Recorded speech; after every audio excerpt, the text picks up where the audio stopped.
Hello there. You're listening to the Box Office Show. I'm Ryan Hill, And I'm Dylan Johnson. Today we're going to be talking about the box office numbers from last weekend and our box office predictions for this upcoming weekend. and we will be discussing the fourth Tom Holland Spider-Man film. He and the whole gang is back together. This is Spider-Man: Brand New Day.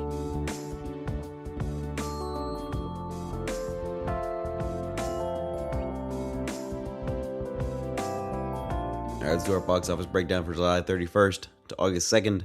In first place, to no surprise, Spider-Man Brand New Day with $360 million. It is the number one domestic opening of all time, dethroning Endgame. All time. I It has know. made $920 million worldwide, the second highest of all time in a weekend behind Endgame. How high do you think he can get, Ryan? Do you think he can hit 2 billion? Oh, I think 2 billion is happening. Which No Way Home got 1.9 billion worldwide. This one will Mm. have China, and it's already having a much stronger start domestically. And the real question is domestically, can it continue to dethrone some records that we never thought were going to get broken? Because it's performing extremely well. Endgame, of course, never took the crown from The Force Awakens. Mm. Force Awakens domestically made 937 million, something like that. Yeah. Endgame wasn't able to crack 900 million.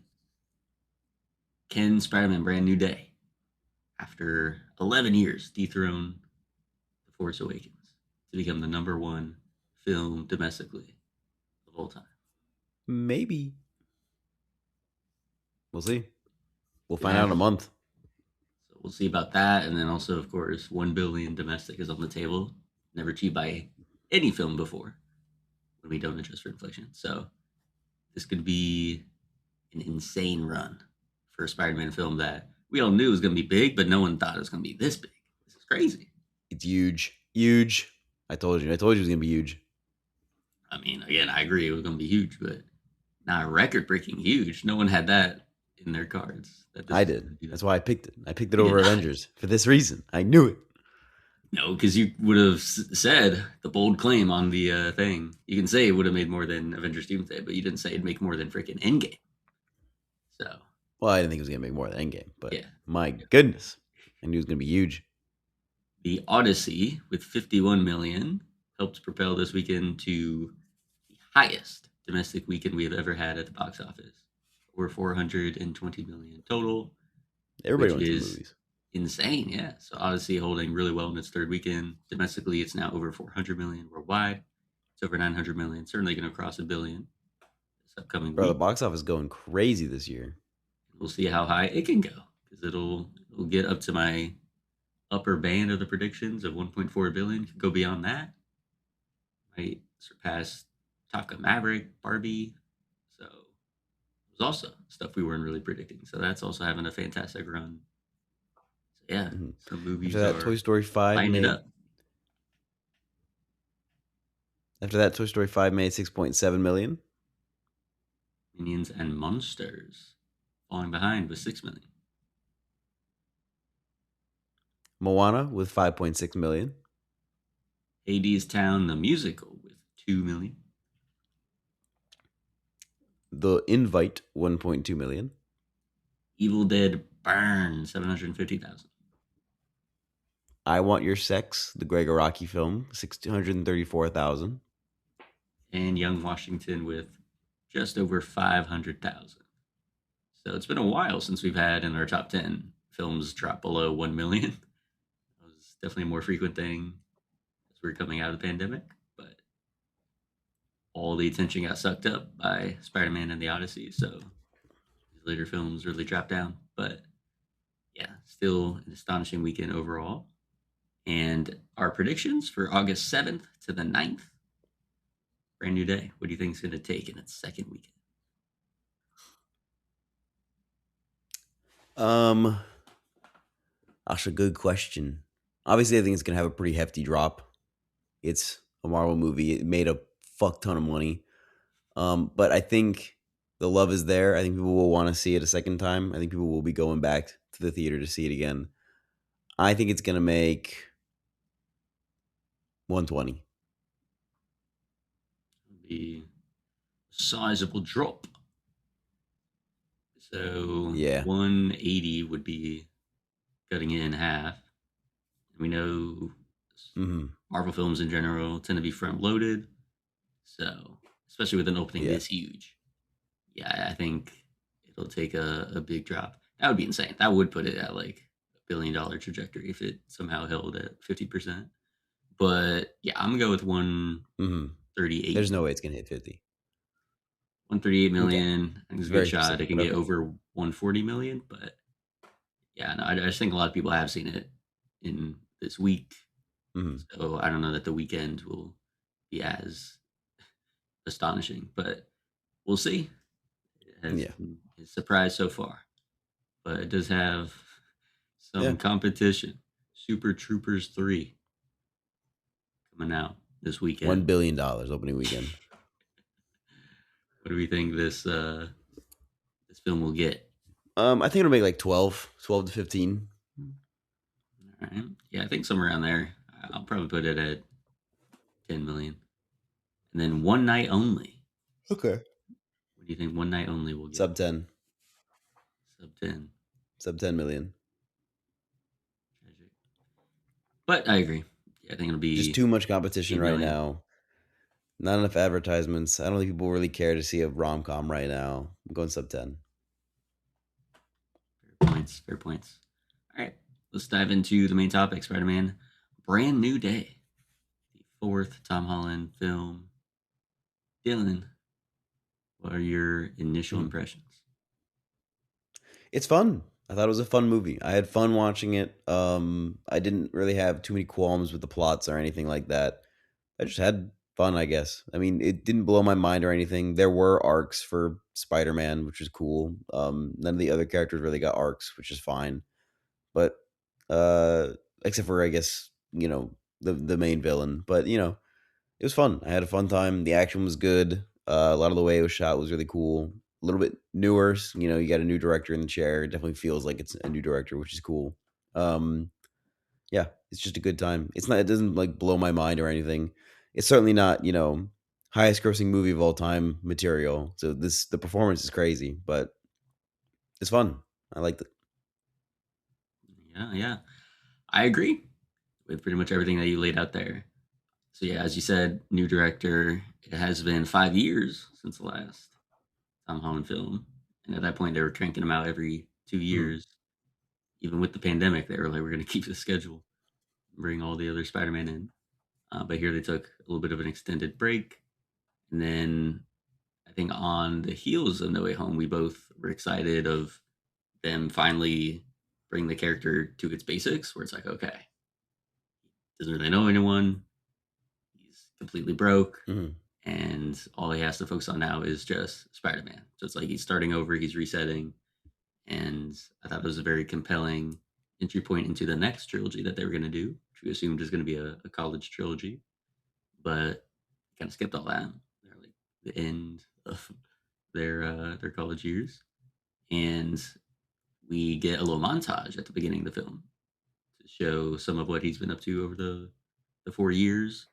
But Mhm. we did not quite get the true, street level, just Spider-Man in a solo Spider-Man movie all by himself figuring things out. Still had some prominent MCU connections in here, which we'll Yeah, dive I into. figured But that was always going to ultimately, happen. yeah. But ultimately, based especially on the box office performance, I guess they made the right choice there to have all these familiar faces, and especially Mhm. MJ and Ned coming back. Um, but then the actual story that they gave us with all these characters, how they tie together, I think it was handled really well. Like, I don't think any of it was shoehorned in to a crazy degree, or felt like, oh, we don't believe he can do it on his own, so we need to throw these other major characters in here. I think they were woven in properly and well handled. So not yeah, I wasn't as upset about the lack of the solo Spider-Man true street level movie that it seemed like we were promised in No Way Home. Mm-hmm. Yeah, overall, I think it's another great addition to the Tom Holland franchise, and can't go wrong with Spider Man. There's always going to be something Can't go wrong with fun, Spider-Man. Spider-Man's entertaining. great. So yeah. All right, let's dive into full spoiler talk here. Dylan, in honor of it being Tom Holland's fourth Mm-hmm. foray as Spider Man, Mm-hmm. what are four of your favorite moments from this film? Um, I really like the style of using the slow freeze frames in a lot of the montage sequence. Uh, I like the scene on the rooftop between MJ and Peter, even though MJ is like possessed at that point. I like the way that it's shot, the way that it's framed. I like the set. I think it looks really good. Um, Running from Madam I like Web. the inclusion of Scorpion. Yeah, I like the inclusion of Scorpion. I think I was always disappointed that they never brought him back in those follow up movies because they set him up really well in Homecoming, and I'm glad they followed through on that because I love that character and I love Michael Mando. So it's great to see him come back and get to actually play the character for a couple of scenes, which is really good, and like, get to be Scorpion. Mm-hmm. Um, so like his fight scene with Peter when he's in the full suit is really cool. And then I do like his fight scene with the Han at the end of the movie. I think it's really good. Like you can't go wrong with like the high wire work from like the Chinese and Hong Kong films. You know what I'm Mm-hmm. saying? Like Crouching Tiger, Hidden Dragon style high wire work. It's cool. Yep. Yeah, I really liked a lot of the action in here. I think Hmm. it's always been really good. I was thinking that too of like during some of the swinging scenes. I'm like, we have, I mean, since 2002, the swing scenes have been pretty on point, but they've obviously been able Hmm. to up the ante with it each time. And then with this one, I think a lot of the action I think they've said too, they're like inspired by the Spider-Man PS4, the Insomniac stuff. They wanted to have even more It definitely felt like that. acrobatics and more of him using like web tools. Like now we see him, he has the little web grenades. And of course, in that fight with the hand at the end, he now using his organic webbing, he was able to do like the massive web blast to lock all of them up, basically. So yeah, I like that they really leaned into that aspect. So I think the fights, the action sequences were all really strong, entertaining, and all coherent, right? So they check all those boxes there. Also, the suit, the Spider-Man suit, looks incredible. Hmm. Again, I think we've always been Yeah, it's spoiled good. with the Spider-Man suits. I think they've all been excellent. I think the Holland ones have Hmm. been lacking. I like the Homecoming one. Really didn't like when they changed it to red and black instead of red and blue. And then Hmm. again, the Iron Spider stuff, and it's like you just feel like they're like created in CG rather than being real suits a lot of the times. This one, Hmm. you could feel that it was a real suit. Um, so I really appreciated that. Even just Yeah. again, like the way the light is playing on it is different than how it used to. Lighting throughout the film, I thought was very solid. But then also, again, there's more of the wrinkles. We talked about this a little bit. Like he's in the suit more than any other Spider-Man film. Like, Hmm. got to be over half of the film. He's just straight up in the Spider-Man suit, mask on, which, yeah, all the previous ones we have not had that level to it, and it makes sense, since he's supposed to be just Spider-Man in this rather than living his life as Peter. But yeah, I thought it was crucial if we were going to have that for the suit to really work, and it looks fantastic. Hmm. Especially the little component where we can see through the The lenses on mesh. the eyes a little Yeah. bit. Yeah, it's a mesh. You can actually uh, see Peter behind the mask a little bit and get Yeah. some performance that way. I thought that was a great choice to add. Hmm. So yeah, I love that. About those MCU connections, what do you think of our or broader MCU folks like Bruce Banner, I thought it was fun. Elena, Punisher. Punisher's fun. It's a fun uh character connection because Punisher and Spider Man, they have a good dynamic. I think they did well in the movie. It Mhm. didn't like blow my mind or anything. Hulk is cool, showing him back up, having him become the actual Hulk again instead of just Professor Hulk. That was cool. I hadn't Yeah, seen that one in a while. full on Rage Hulk. Yeah, still We feel got bad the for Mark Ruffalo that he has to always be the side character in these movies. that one. You're not Hulk hasn't gonna had a main thing since Edward Norton was the Hulk. true. Yeah, well, it's not gonna happen. So And they keep bringing him in for Black Widow's cool. the side missions and everything. So is she officially called Black Widow? Is that her thing, or does she have a different superhero name? I don't know. Did they clarify that in Thunderbolts, which I did not see? You have to say that again. You froze, bro. Froze. Yeah, for like a good minute. Is Yelena actually Black Widow, or does she Yeah, have some other superhero name that she goes by? no, she's Black Widow. Interesting. They just cycle Mm. through all the names. That's what they called her in Thunderbolts. Did they use code names, or they just call her Yelena? Yeah, I think so. Yeah. They'll just call her Yelena. Again, my question: No, she's. Why? I mean, Why, why is her office in that spa joint? What's going on there? We don't got Avengers Tower, well, she does say that. She does say that she likes to relax in the bath and she gets to see if they have any weapons because they have to get naked. right? I'm suspecting there's a little more to it than just that. They I feel like make the we argument. metal detector. We could clarify if they have weapons. A good old pat down to make sure guards at the door. I She mean, just, she doesn't really feel like the character who would take a business meeting in an office. You know what I'm saying? I I think mean, I it's guess in character. I don't know. I've only seen her in the Are you trying to make the argument that Black it Widow. seems odd? Yeah, I'm just saying that as she's the leader. Who is she taking meetings with as well? She's supposed to be the leader of the new Avengers or something. I don't know if she's the leader. I don't know if they have a leader. Hmm. They You gotta didn't even have watch a leader. Thunderbolts, bro. I did not. I did not at all. But they got to have a leader. I mean, someone's got to step up. No, I think it's more of like it's like a communist thing. It's like a all for one for all kind of thing. Okay. I don't think that works with The superheroes. whole movie, they're two bickering like between each other to like have one of them be the leader. Like Yelena is obviously the lead of that movie, but she's Uh not huh. necessarily the leader of the new Avengers.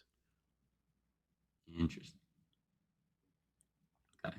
Well, either way, I I don't understand, but I can respect her choice of office. I suppose keeps her relaxed and You can chill. make the argument that Julia Louis Dreyfus is the leader.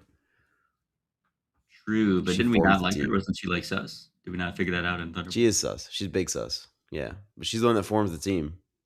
But she's still around. Okay, where's Nick Fury at? Where do you go to? I don't know. He's been gone for a while. Sam Jackson's been busy, I guess.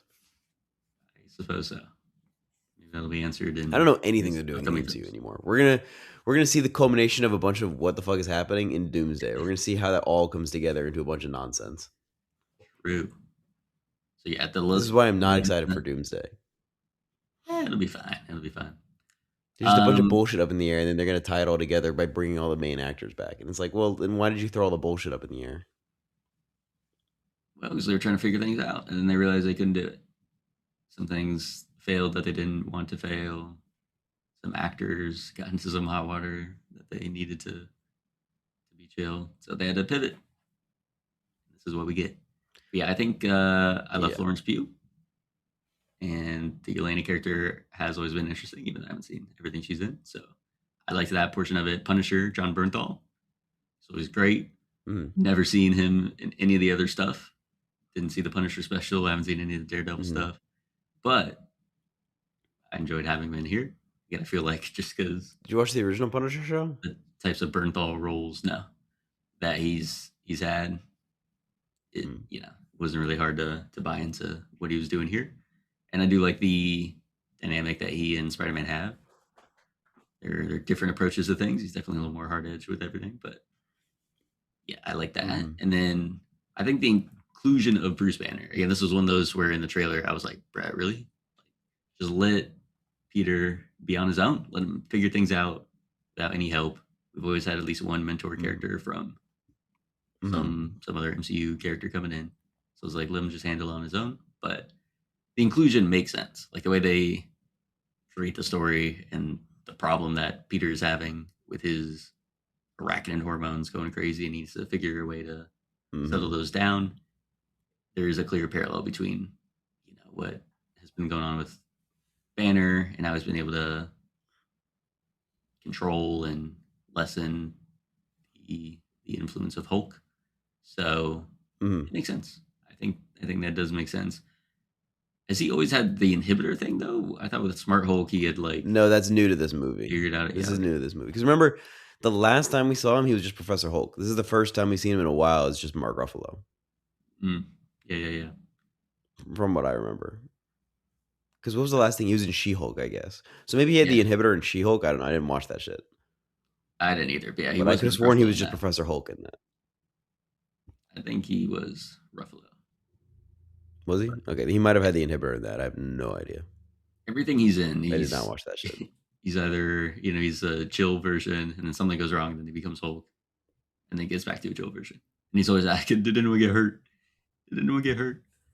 Um, which in this one, I I don't know guess it is the how character. no one got hurt. I mean, yeah, it makes sense. He's a good guy. Obviously, he wouldn't want anyone to get hurt, but it's just funny thinking that they make him go through that same thing every time because again, they can't give him his own movie.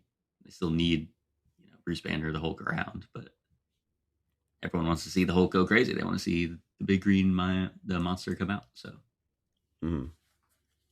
yeah, but anyway, with the arachnid hormones, again, I thought that one element was always very compelling in the trailers. That his spider half is acting up and that's throwing off his game, making him Mm-hmm. not able to handle himself as Spider Man.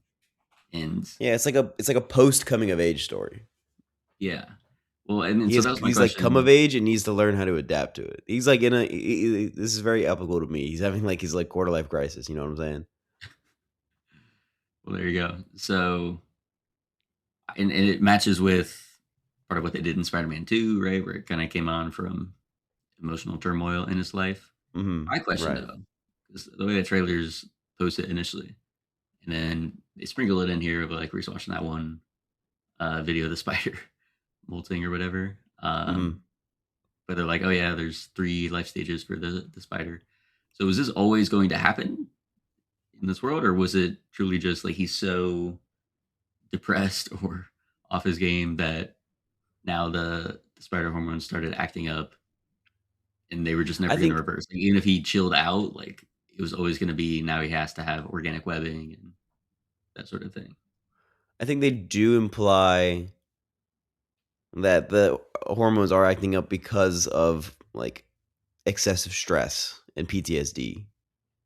Yeah. I think that is implied by the computer program that brings that up. And I think the implication is that it is now too late. You have like induced too much stress in your life, and it is now causing the arachnid hormones to act up, and there's nothing you can do about it. He spends the whole movie trying to control those hormones with the inhibitor so that he can just continue being Spider-Man. And I think the end of the movie is realizing that it's too late. He's already like pushed himself too hard. He has to like accept that this is part of him and like balance the two himself and be his own inhibitor. Mhm. Which again, it Which he works does. out. I can't, Yeah. fault the storyline for that because again, it's similar to exactly how Spider-Man 2 does it, where he has Mm-hmm. to resolve his own inner issues, and then that allows the expression of his powers as Spider-Man to once again be under his full control. So Yeah. it makes sense.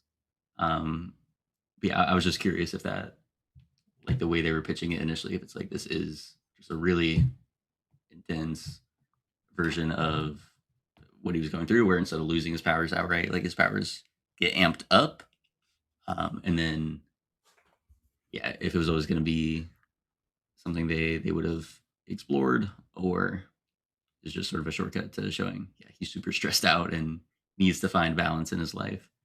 because he Mm, was unhappy and torturing himself by being away from Ned and MJ for so long. mm. And on that note, with Ned and MJ, what do you think of how they were incorporated in this story? I think it was good. I think they re-entered the fold a little fast, but I like that they're still there. I wanted them to still be there. I just didn't necessarily want because I didn't think Peter would ever forget about them, right? You know, like he intentionally doesn't tell them the truth at the end of the last movie because he wants them to just live a normal life and not be involved in his superhero shenanigans. And for the next movie, for them to just pick right back up the superhero shenanigans, I thought, I mean, I guess you can make the argument there was a time jump and they spent 4 years in college, so you can make the argument that they had that period of time where they weren't involved, which you and I wanted to see, but we didn't really get that. Um, I still think it's nice that they're there. It's nice that Peter's still thinking about them, that they're still on his mind, and it does fit well into the story of he is now like isolated himself and like sacrificed so much of his life and his time to just being Spider-Man and completely ignored Peter Parker, and that is like taking a toll on him, and that his connection to Ned and MJ is what makes him want to be Peter again, is their return to New York and his like relationship to them. I think I mean you can make the argument he also like develops a friendship with Frank and with DeWolf, so like there are other elements to him being Peter again as opposed to just being Spider-Man without regards to MJ and Ned. Yeah, those are But work friends. yeah, he could have like he could have met other people as Peter Parker, towards the end of the movie. Like been friends with people in his building or strangers and things like that. He could have Yeah, tried to maybe do some kind of romance outside of MJ. We didn't have to have him trying to reconnect entirely or MJ being like the centerpiece where she finds out the truth on the paper again. I don't know. It's right. just we know how much he loves MJ, and I just thought maybe if there's a bit of a break, distance might make the heart grow fonder type shit, for the audience, where later on in Right. the trilogy of Spider-Man, maybe they do get back together. And you and I both wanted a Black Cat moment. We did. I think ultimately it would just be a hard sell. Like it's think of the Odyssey, right? In the actual Odyssey, Odysseus is cheating on Penelope left and right. Spending years Mm-hmm. away. He has a fling with Cersei and all that. Um, just not Felicity. really something you can do in modern, like modern storytelling. Just people are not really. I think for good reason. So I don't think we can have because Peter. Obviously, we've seen how strong his connection was with MJ. Obviously, we know at some point they're going to get back together. I just think, yeah, I don't think they would accept, a little side mission with a romance with Yeah. anyone else or with Black Especially Cat. considering Tom Holland and Zendaya are Yeah, them being actually actually quite linked together married. over the last 10 years. Yeah. So I Yeah. think it'd be a real hard sell. But Yeah. again, I think this story definitely needed to happen. Like this way where they're bringing him back into MJ and Ned's life, where he's like, he's Mm-hmm. just been so miserable away from them. Like, and he's always been keeping tabs on them.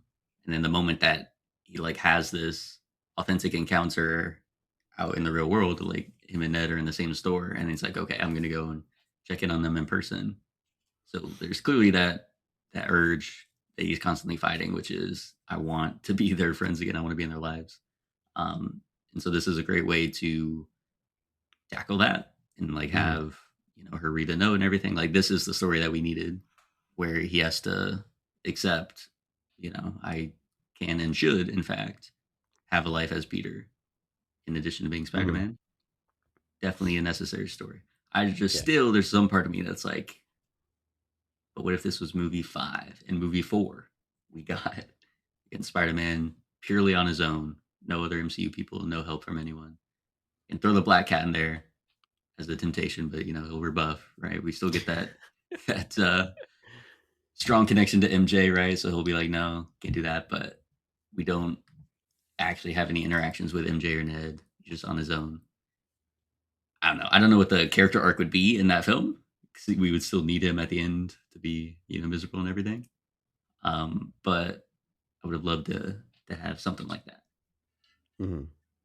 So yeah, that's why again I think the way they did it here, bring him back, and the way they did like it works 100%. This is the way to do it. This is the right arc for him to go on in order to bring them back together. But yeah, I still wish we had, give us a tight 90 of Spider-Man just out there doing Spider-Man things, Ground level dealing with Spider-Man. some other villains and whatnot. They keep trying They to love say to do that, like, that. It's hard because we say we want ground level Spider-Man, but every Spider-Man movie has to end with the big action sequence, where it's right, like over the top and huge. And a lot of these movies, they do start with ground level Spider-Man. Like in this movie, pretty much starts with ground level Spider-Man. Homecoming starts with ground level Spider-Man.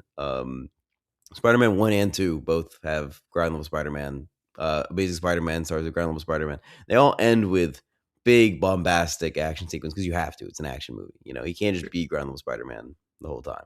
yeah. But I think still, Spider-Man 1, especially, right? The Raimi ones, That one comes the closest, certainly yeah. ground level. Spider-Man 2, for the most part, but again, it's like, oh, the sun is about to Yeah. envelop the world. But that's still like, it's just Spider-Man dealing with a clear Spider-Man villain. Hmm. Whereas everything else, again, like with the Homecoming, they have like the plane crash, but that's pretty, one-on-one. But it was still Yeah. tied to the larger, Iron Man was still involved the whole time. It was still like, Hmm.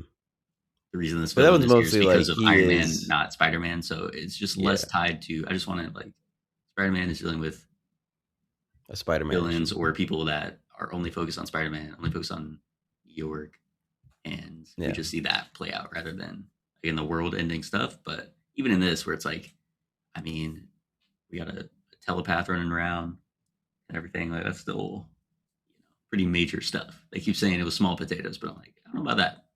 Seems It keeps getting bigger and bigger potatoes, especially when you find out it's Jean Grey, who is one of the most dangerous Marvel characters ever. yeah, and like a It's like this, quarter of New this is pretty York big is potatoes, bro. completely paused at the end when she has like that huge sphere of whatever. Everyone's under her control. Mm. It's pretty major. Yeah. That, Yeah. pretty out of hand there. So, yeah, what do you think of Miss Jean Grey, Sadie Sink I think it's coming in? cool. I think it's cool seeing her be the villain without actually like, crossing too many lines, I suppose. Um, I The think it's one, cool to why see. why did that guy get hit by the taxi? Why was that necessary? You remember Yeah, I that? don't know. That was intense. Yeah, Everything just else dead. you can see because she is, she's gonna need to be, I guess, a morally great character. But in here, again, if she is the villain, she's in turmoil, she doesn't have anyone giving her guidance. It's like, okay, we can let it slide a lot of this stuff. Doesn't seem like she kills anybody, but I feel like we did need even just Spider-Man checking up on that older guy that got hit by the taxi because he could Yeah. have died from that, or his injuries could have killed Yeah, him. he got hit pretty hard. Yeah, it was pretty intense. Um, no, I still think cool that she was included. I like seeing how powerful she is, even though she hasn't unlocked even like a fraction of her powers yet. She's still Hmm. very much like a threat for all of these characters to face, which is really cool. It's a good way to set up the character. I don't know where they're going to go with it. Is Marvel, I suppose Doomsday is going to have the old X-Men characters as like variants, I suppose. And then the Hmm. MCU is going to have their own versions, I guess. Yeah, it's gonna have to be the case. Again, I don't know what would have triggered the mutants to show up now. I don't know how they're gonna Mhm. do, the Magneto storyline because we're really far removed from World War II now. That was the whole, origin point of Magneto and everything. So I don't know what they're gonna do with Maybe it'll that. be the Vietnam War, Vietnamese Magneto. That would be interesting. I don't think we'll do that. But yeah, so I don't know what they're gonna do. His whole point, his whole character was Jewish, right? He lived through the Holocaust, or his parents died in the Holocaust. So Yeah. uh, yeah, I don't know how they're gonna handle that. But yeah, it is clear they're rolling with the X Men now. They're slowly building their cast for it. We're getting announcements.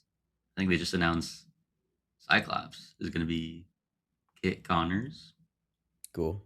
So got him. There's some other there's some rumors. Indy Navarrete from that Obsession has been getting thrown around. I don't know if she was in official talks or people are just hoping that's the case, but I think Kaylee Spaney as well Mhm. has been thrown out there. So they're trying to get their X Men crew together, and it looks like Obviously, they're going with a Mm-hmm. younger version, so we're getting a little first class type dynamic, I suppose. But yeah, I think very smart. Like when you're looking at it from the macro franchise perspective, it's smart to introduce a major X-Men character in Spider-Man, which is the biggest opening we've had domestically. So a lot of people now are exposed to and probably really like Jean Grey, or at least were moved by her story and everything. So they'll be aware of her going forward.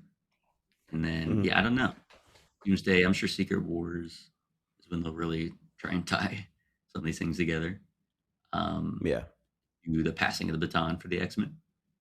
But yeah, I like Sadie Sink in the role. I think that was great, and I think the the lack of a like true villain. I think they do enough to get away with it, Yeah. but I would agree. yeah, there's just I do something miss having like a really good Spider-Man villain though. Like No Way Home definitely spoiled us. for sure. We got Yeah, so many, and we then got so many. And honestly, Jake Gyllenhaal was a pretty good villain, and Michael Keaton was great as the Vulture. So oh yeah, we got some good villains in this arc of Spider-Man movies. And this one, obviously, they dodged that bullet. They gave us some villainous characters. Tremel Tillman, of course, is villainous. He's not yeah, quite the villain. yeah. Um, He's the I wanted villain. It's more, just I he's guess. not. We I don't get mean, into fisticuffs with him. Spider-Man doesn't even yeah, really talk to him once. He talks down Jean he Grey just and then kind he of gets shot, disappears. and Yeah. then yeah, he's just sort of out of the picture. So, um, but yeah, and it was also obvious that he was up to no good from the get go.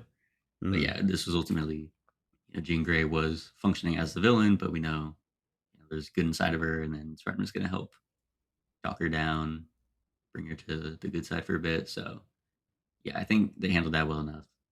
Um, Here's my question though: Yeah. MJ and Ned, where do we stand with them Mhm. at the end of this film? Dude, I don't know. Obviously, MJ does not recall Peter at all, which makes sense per the limitations of the wish. Indeed. And obviously, it makes sense by those rules. She does not love him, and she's aware of that, and it makes Peter sad, and she tells him that. But there's like nothing she can do about that. She's like, this might be true, but I don't know you. I don't remember you. I'm sorry. Like this is strange to me. It makes sense to it makes sense to me too. If someone came up to me and was like, "Hey, we used to be in love. Uh, you don't remember me. I'm like a complete stranger to you, but we were deeply, deeply in love. What do you think?" I'd probably be like, "I don't fucking know you, bro. Sorry. I don't care that you're Spider Man. I just don't know you." You're like, Um, get out of here with that. But it's I crazy because don't know about Ned. she knows it's true because she's like, oh, I have all these memories of Spider Man. Like we had to have known Spider Man. Mm, Um, and then obviously the way Tom Holland's pouring his heart out there, it's like, yeah, she knows this has to be true, but again, she just doesn't feel it because she doesn't have any of those memories. yeah. What did you think of that? So the rooftop fake out, did you get Mm. got by that? Were you like, nice? I Or, got at first, and I was kind of disappointed. I was like, she's remembering, like, well, I was like, it got me at first because she was connecting the dots in a way that made sense for somebody who didn't have the memory. She was like, "Oh, we've been saved by Spider-Man so many times. I always figured like it must be someone we know, which makes sense." I'm like, "Yeah, I mean, if you get saved by Spider-Man 10 fucking times, chances are Spider-Man knows who the fuck you are." And then she starts to like recall who he is, and I'm like, "No, no, no, no, no. They're not. It's so cheap. They're not gonna. Even Marvel wouldn't be so dumb to just retcon their entire like ending of the last movie in one little rooftop kiss scene. Like there's no fucking way. And that's when I realized it was Jean Grey. And then they did the twist, and I was like, yeah, thank fucking God they did. Because that would just be so yeah, dumb because it if was they retcon that too, whole premise.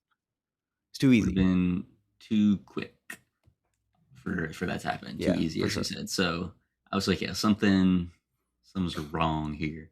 And then I was like, okay, so it's gonna be a Yeah. Jean But then Grey at the end of the hit. movie, they dab up.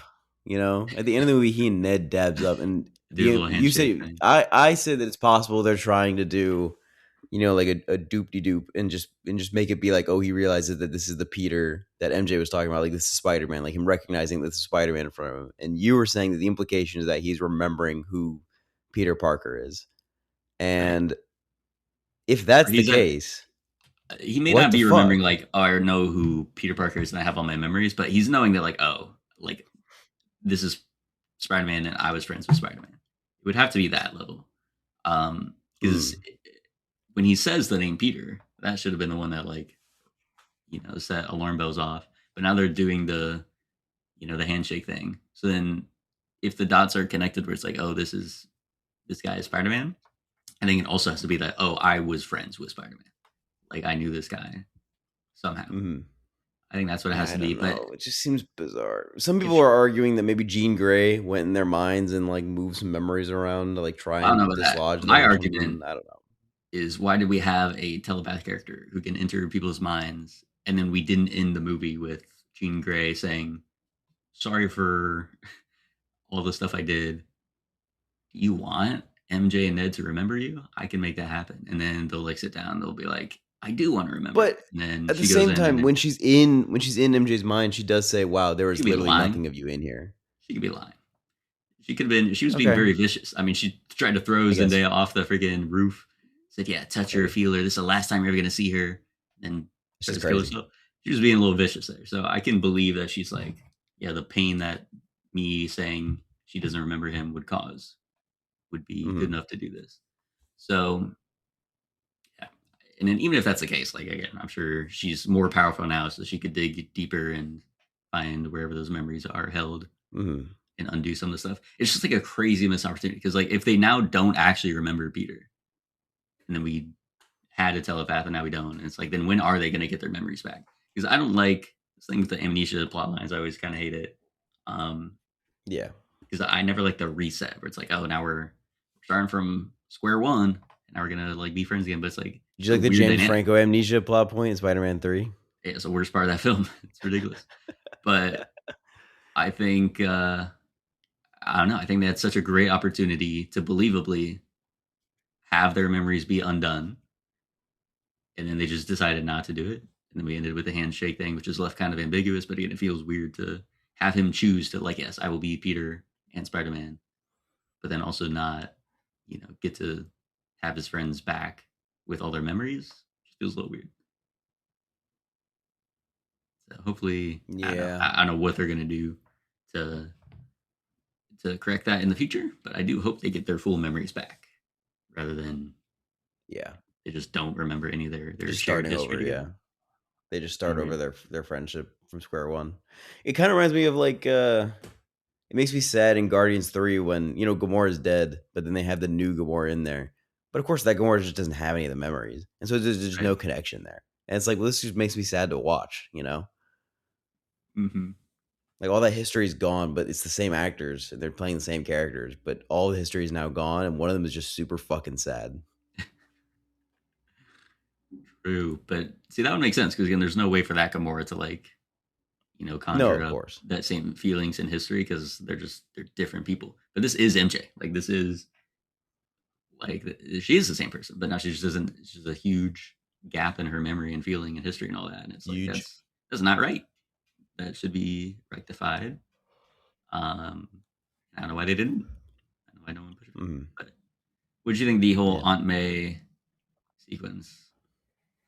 I thought it was cool. I mean, obviously they're gonna harp on the heartstrings a little bit, and I think including Marissa Tomei in there's had to do it. We're all still sad about her dying in the last movie, and I think she's always been, at least in this trilogy or this quadrilogy, whatever you want to call it, this series of Spider-Man movies, she's been the voice of reason for Peter for the most part. I mean, RDJ does a big role in the first one, but for the most part, Marissa Tomei has been there quite a bit for Spider-Man for Peter Parker, and so him using his memory of her to kind of connect with Jean Grey, I think is smart. Obviously, he teases that in the beginning when she first enters his mind, and we get little snippets of it of the conversation as it progresses forward. But I like when she enters his mind and she replaces Peter in the scene, and so Ame is talking directly to her, so she gets that first person perspective of that advice. I think that's smart. Mm, I think that's cool. yeah, I think all that's really well handled. It Yeah. didn't, I wasn't tearing up or anything, but I could see how that would bring a Mhm. lot of people to tears and everything because there's a beautiful Yeah. moment of catharsis. Like we were Yeah. told explicitly, like Jean Grey's mother sucks. Like they rejected her and Hmm. her sister because of them being mutants because of their powers. So she doesn't have this, Yeah. motherly figure. And then here's Aunt May to give her that talk of like, you are beautiful, you deserve love, like no matter what is happening with your Mhm. powers and everything, like you deserve to be accepted for who you are. We You're love you because you're you. beautiful. Exactly. She starts singing that. That would have made it instant 5 out of 5 if Aunt May just starts serenading Jean Grey like that. So yeah, I think it's just a very smart way to have that catharsis come through. And we see Peter sits on the bed next to her and carries forward that talk of like, you're not alone, you have me. And then I think a really effective use of the Spidey sense, where we know Punisher's posted up somewhere with the sniper getting ready to take out Jean Grey, and then Crazy shot, by the way. an insane shot through the ripple thing as well, through a tiny little sliver of the building that's exposed. But yeah, the Spidey sense, he's able to clock it and then jump in front of it. And we're Spider-Man, we should be able to jump out of the way or something. But either way, he gets in front of it and then takes the bullet. And I like how Jean Grey is critical in keeping him alive through some telepathic measures. Not quite sure how that works exactly, but I think it's a nice way to at least have her show Punisher, for instance, that she is on the good side, and which is very much in pain and anguish and taking that out on the whole world as she was trying to find her sister. So I think that was well done.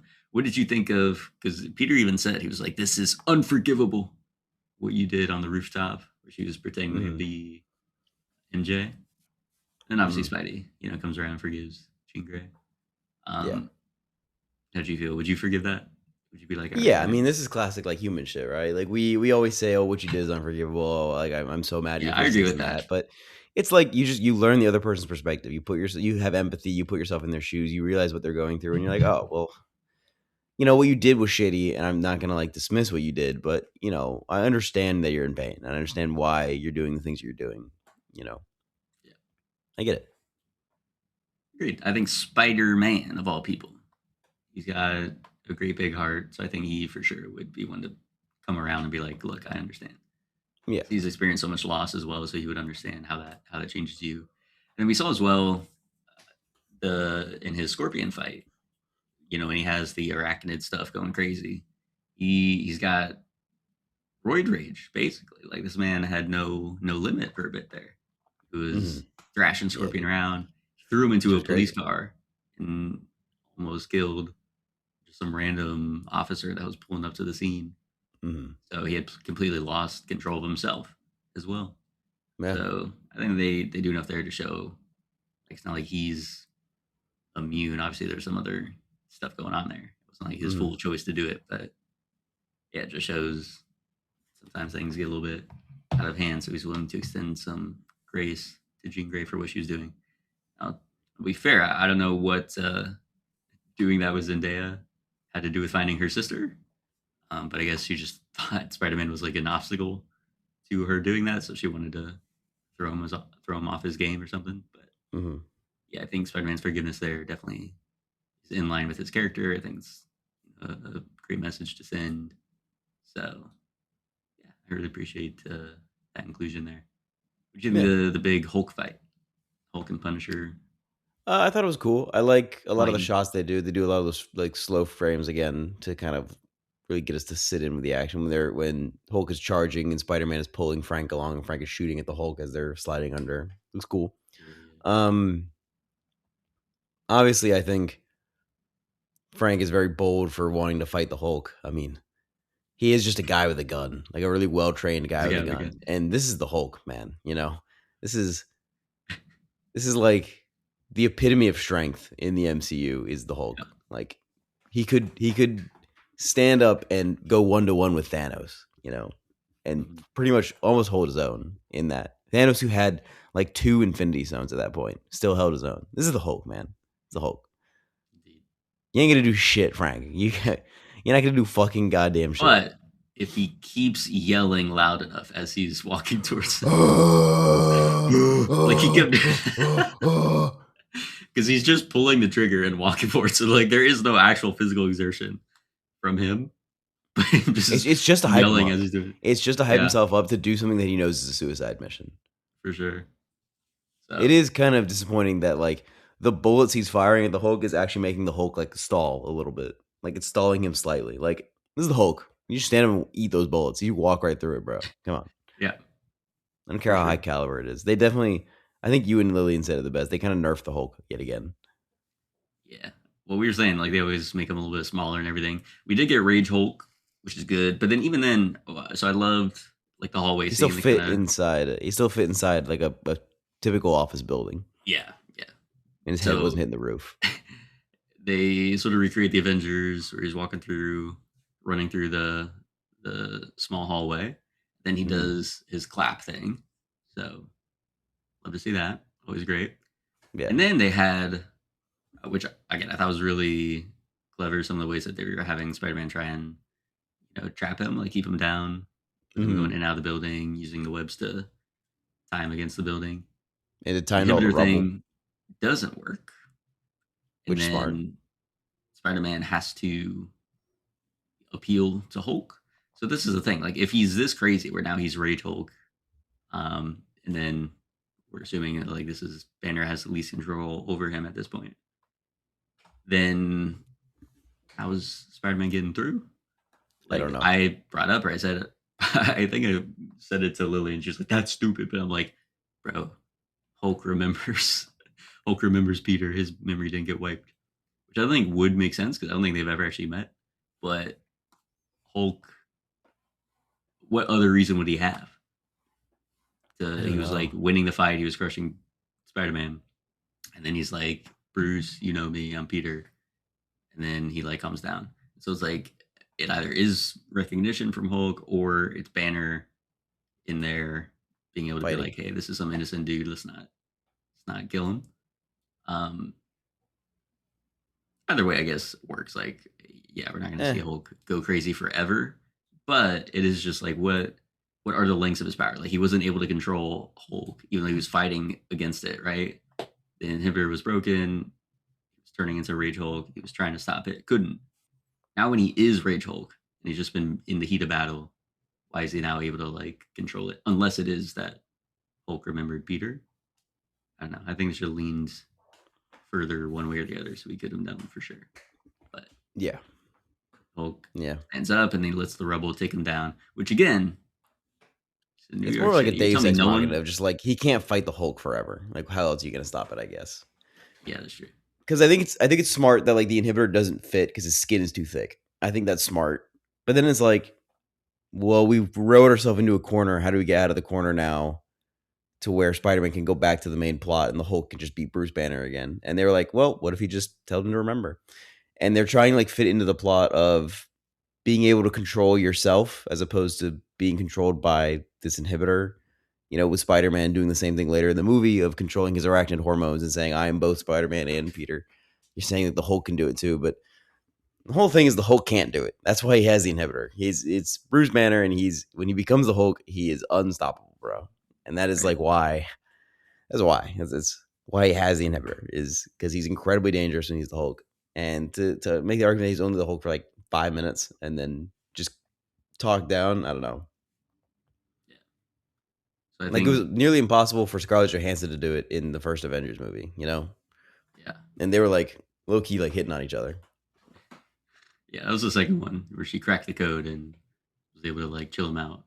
But yeah, I don't know. So they keep going back and forth on like how much control does Banner have over Hulk.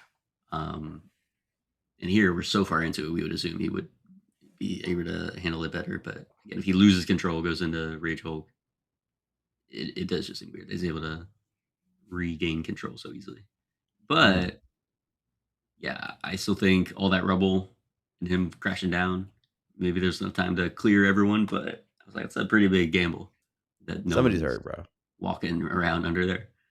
That's like Um, all of these movies, bro. Is you'll see the damage that gets done. I mean, the tank is running through the streets of New York and like shooting its gun. Like somebody's dead. yeah, You know what I'm saying? Like we never see like the true aftermath of these battle scenes where people actually get hurt. You only see like, oh, the kid got saved out of the street, or oh, he kept the tank from hitting the bus.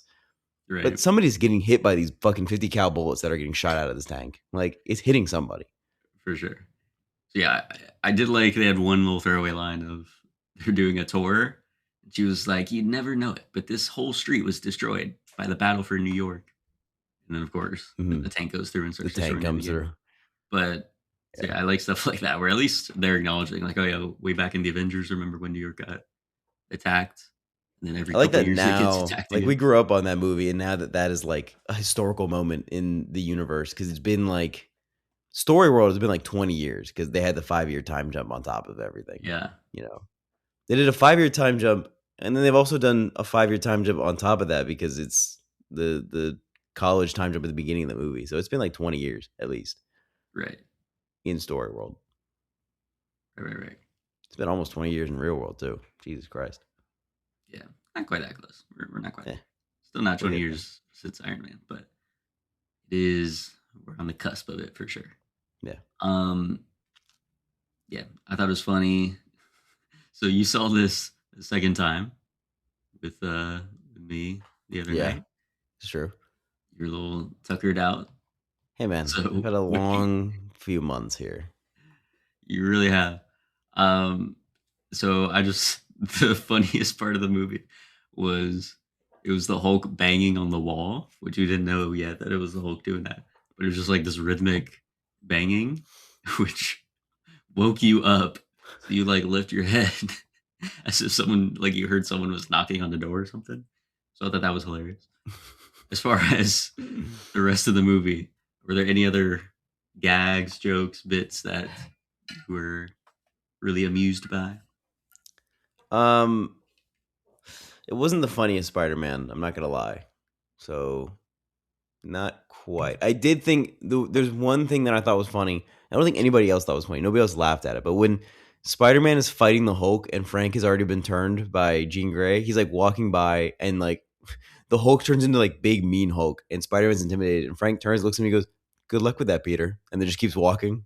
I think that that's really funny because he's just not Frank at all. He's Jean Grey. It's John Bernthal is doing the Jean Grey voice instead of the Yeah, because the whole movie's like and he he does does like that so much. he We does didn't his hear. normal John Bernthal voice. I think it's really funny. We didn't hear his trademark. Let me tell you something. Let me tell you something. Let me ask Did you he something. go? Ah, he did that so often. That's his like response to anything. But yeah, I liked it a lot. In this, and yeah, I would say it's not the most, which makes sense, but it's also not. It wasn't like super somber or dour or anything. Like they try and pitch it as that like, oh, this is miserable Spider-Man, but he's still Mhm. chilling. Like he's still around cracking jokes at Tombstone or whatever. Like Yeah. he's fine. But yeah, I thought the gag with him trying to get back in to get clothes. Oh He right, that's picks up pretty the good. clothes and then he passes the woman whose clothes it is on the elevator. Mm-hmm. I thought that was a pretty good gag. And then Bernthal in the Spider-Man mask trying to distract the crowd. He's going. I thought that was really good. So yeah, I thought those moments were really solid. Yeah, Yeah. definitely, which makes sense that it's not quite as you know firing off all these jokes here and there, but Mm-hmm. I still think it had a lot of heart to it, and for Mm-hmm. some good moments here and there of levity and some humor. So I think it was still very MCU Spidey in that sense. All right, any other elements you want to bring up, talk about? No, I just thought it was fun. I think we hit it all. Alrighty. How many inhibitors out of five? Actually, let's talk about that real quick. A universal inhibitor. Yeah, there's So a this lot is of implications for that, this is bro. broke Spider-Man #1, who Yeah. has massive space. I guess is in the attic somewhere. How does he Also, afford all this shit, bro? he's got like the He 3D doesn't have Stark a job. printer. He's supposed to have like a shitty job to get him through it all. He doesn't do anything. Well, yeah, he has no Yeah. job. Where does he get His any of job this is money? being Spider-Man. Where does he get the money, bro? Do you think did Robert Downey leave him money or something when he died? I don't know. I don't know. But I he have no clue. even then he couldn't have gotten it because nobody remembers who Peter Parker is. Yeah. What are the rules? Because he would have. Well, I guess he came back from the snap and everything. So yeah, I don't know. No, I guess you're right. I guess because what? Far From Home was after Robert Downey died, so I guess maybe he could have already had like a bank account set up or something. I Yeah. don't know. I don't know how he has all that fucking money. I'm willing to So bet Iron Man just left him money or something, and he hit it. I guess, but then that would kind of feel like a cop out because part of the what Spider-Man 1, 2, and 3 did so well is like you feel like he's broke. Like, he's in that crappy apartment. The door doesn't Yeah. work and everything. Like Especially Spider-Man 2 when he's trying to deliver the pizzas and he gets fired and he can't Yeah. fucking pay for anything. The guy's asking for rent all the time. They do it really well in Spider-Man 2. yeah. So again, I do love Tom Holland's Where's version. my money? But we definitely lose something with the fact that he's always had it easy. Like he's got tech. He's got his own built-in AI as Jarvis from pretty much the first movie and everything. Like Yeah. our boy Toby had none of that. He had no tech. He was going through Yeah, organic Andrew Garfield was webbing also a in little dream. higher tech. I'm not gonna lie. Andrew Garfield Yeah. was like super smart kid. Could build all this shit. Yeah, well, Spider-Man should be smart, but Not that like, it's smart. definitely in character. But having this level of technology is just it puts it a little bit on easy mode, I would say. And so yeah, his ability to create an inhibitor for himself, okay, that makes sense. But a universal inhibitor, science behind that, number one, I don't think checks out. Like you're talking about all this nonsense of the if you can inhibit it or get in there before the mRNA does whatever. I'm like, okay, I don't know. It's a bunch of science mumbo jumbo that isn't actually true. yeah, science mumbo jumbo. But it's like if we're in this world where there's mutated genes, I love when Marco was like, theoretically, if that was true, you could cure any disease. right? Like, Again, okay, you could well, do why anything. didn't we just do that then? You know, I made that joke of like, bro, where was he during the pandemic? He would have had the COVID vaccine out, lickety split. But I'm saying, bro. with this, like, it makes sense. Like the gamma radiation, the spider bite, like these external, the foreign DNA that gets intermingled with their DNA. It's not like they were born with those things. Whereas the X-Men, their whole point is they are supposed to be born with it. So there has to be some difference. So where like an inhibitor that would work on I mean, a mutation is still a mutation. Spider-Man wouldn't work on him. Yeah, but it's like when that mutation occurs, I would say.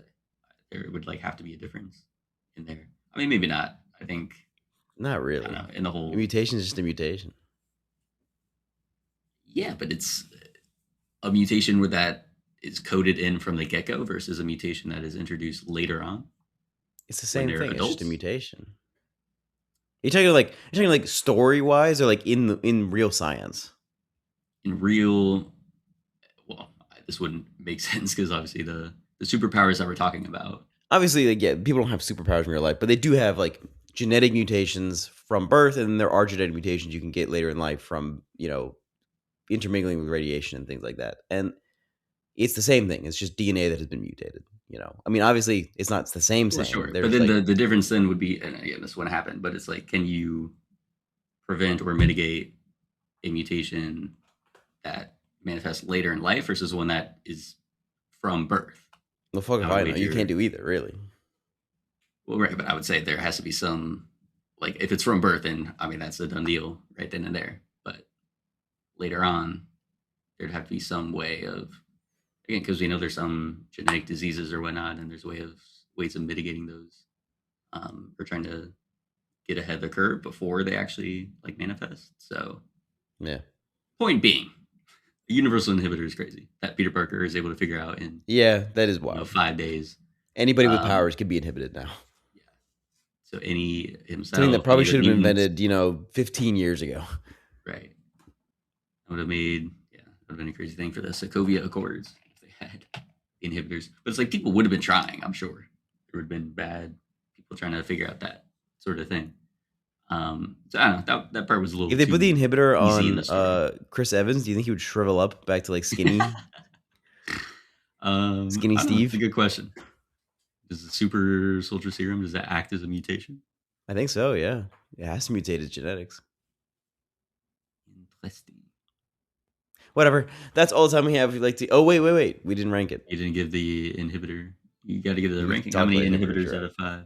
I'm going to give it 3.5. I also give it 3.5. All right. 5. That's all the time we have. If you'd like to give your thoughts on the show, you can email us at theboxofficeshowpod@gmail.com. Our main title theme for the show is Sundown by Joseph McDade. And if you like the show, please give us 5 stars on whatever podcast app you're listening to, and be sure to tune in next week. Have a great rest of your day.